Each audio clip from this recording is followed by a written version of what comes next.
Bonjour Olivier. Bonjour.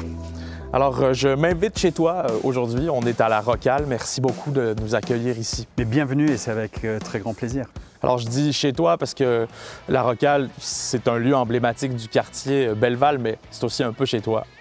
C'est un peu chez moi, il est vrai. En même temps, c'est un lieu qui, au fil des années, a pu vraiment accueillir une énorme diversité de personnages, à commencer bien sûr par les artistes locaux d'un côté qui viennent développer leurs projets chez nous, qui viennent travailler avec notre équipe, internationaux qui viennent occuper notamment la salle où on est.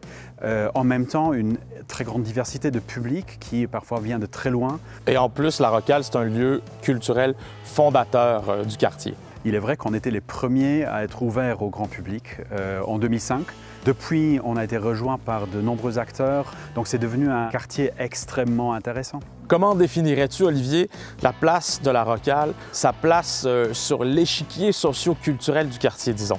Nous sommes un lieu de culture, nous sommes un lieu de création musicale dans le secteur des musiques amplifiées et nous sommes un lieu de divertissement. Ces activités nous procurent un rayonnement très large auprès des artistes, donc aussi un rayonnement par rapport à un public très diversifié. En même temps, si on dit musique, on dit aussi recherche, innovation, découverte de nouveaux talents, découverte de nouvelles technologies qui vont forger la manière dont la musique est non seulement créée, mais aussi interprétée. Voilà, vous êtes dans le bon quartier là, pour arrimer technologie, innovation et créativité, musique, art.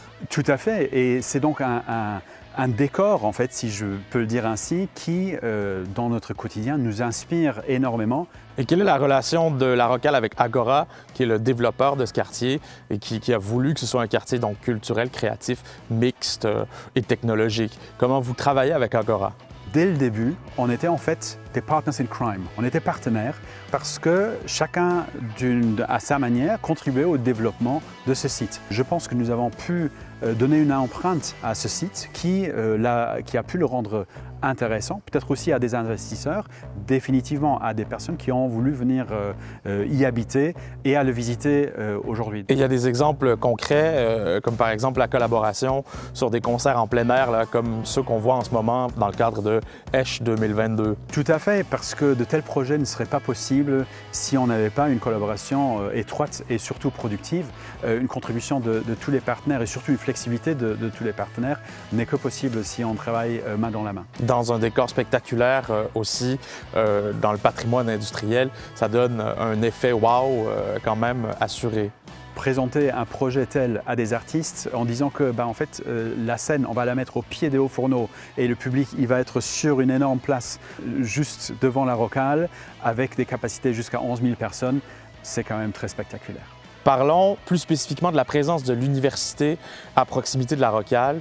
Qu'est-ce que ça crée comme conversation? Quelles interactions ça vous permet d'entreprendre avec les différents acteurs de l'université? Il y a de multiples facettes à ces interactions possibles. Je dirais que la première, celle qui est peut-être la plus évidente, c'est déjà une grande partie de public potentiel.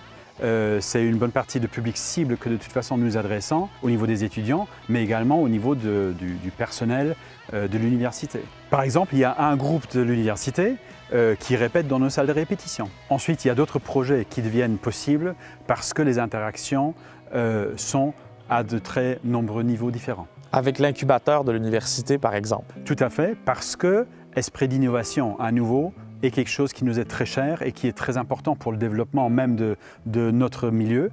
Donc les interactions, effectivement, sont tout à fait naturelles. Et puis dans le même état d'esprit, la Rocale discute aussi avec le monde des startups, avec le secteur de l'innovation technologique. Et à nouveau, ce sont des mondes qui sont extrêmement liés dans leur manière de penser, très poussés par l'innovation, par aussi la disruption par rapport à l'existant.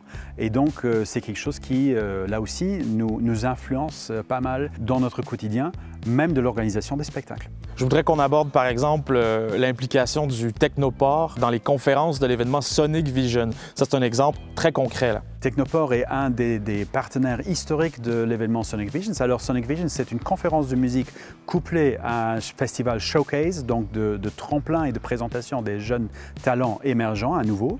L'innovation et la recherche est un élément essentiel par rapport à ce contenu Et donc, il est évident que nous avons à aborder à un moment donné les différents partenaires du site pour justement non seulement venir se présenter, mais également venir inspirer les jeunes talents luxembourgeois.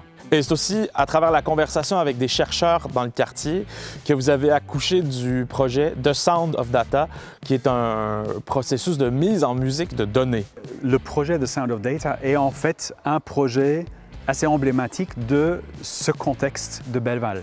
Parce qu'en discutant différentes idées de projets à développer dans le contexte de la capitale européenne de la culture, Edge 2022, nous avons voulu intégrer le monde de la recherche, l'université en l'occurrence, le Fonds national de la recherche et le LIST, avec le monde de la création musicale pour développer un projet dans le cadre duquel des datas collectionnées vont être transformées pour créer de la musique. Maintenant, créer de la musique à travers différentes manières, soit à les transposer dans des compositions, donc des notes, et tout le reste, en fait, va être entre les mains des créateurs qui, pour l'instant, sont actifs dans des workshops qui, justement, sont en train de développer leur création. Est-ce que tu dirais que le contexte de Esch 2022, capitale culturelle européenne, permet d'aller encore plus loin dans ce genre de projet? Il est très clair qu'un projet comme The Sound of Data n'aurait pas pu voir le jour en l'absence d'une aide et d'un catalyseur. Donc effectivement, ce contexte, il nous permet de pousser plus loin encore. Je vais citer un autre projet, justement, qui n'aurait pas pu voir le jour. Donc le socle inhabité aujourd'hui du 3e des Hauts-Fourneaux de Belleval va accueillir sur la 2e quinzaine de juillet une rencontre hip-hop innovante de jeunes artistes émergents sous le titre No Borders, également dans le contexte de Edge 2022. Est-ce que ces projets-là auraient pu naître ailleurs qu'à Belleval? Clairement, avec tout ce qu'on a pu discuter aujourd'hui, je pense que non. Le quartier de Belleval, le site de Belleval est unique à travers cette constellation de différents acteurs et qui inspire à tout un ensemble d'activités et de projets. Merci Olivier de nous avoir accueillis chez toi à la Rocale, comme des rockstars. Je me sens comme une rockstar dans la grande salle magnifique de la Rocale. Un grand plaisir d'avoir été ici avec toi aujourd'hui. Merci beaucoup, c'était un grand plaisir.